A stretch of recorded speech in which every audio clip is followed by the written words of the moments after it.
Ny fahazazako sy ny nofitao samy nangalako natokako anao.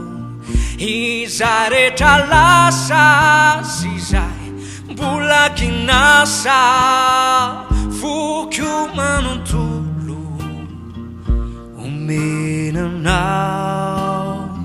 Foko manontolo omena anao. Ny atanorako voninkazo soa tsy manorarako no toazako avoko. De nataoko amboara mirindra sady tsara foko manontolo omenanao. Foko manontolo omena anao.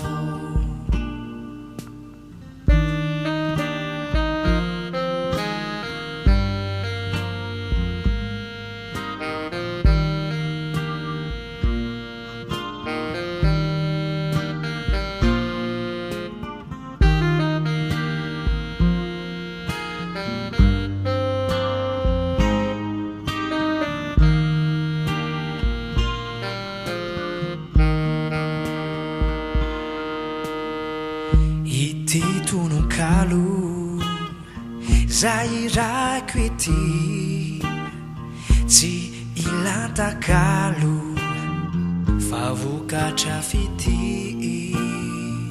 Eny antraminy aiko zao ihany no lazaiko foko manontolo omenanao.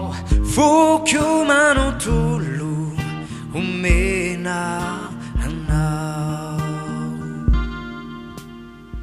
Ny atanorako voninkazo soa tsy mba norarako no toazako avoko.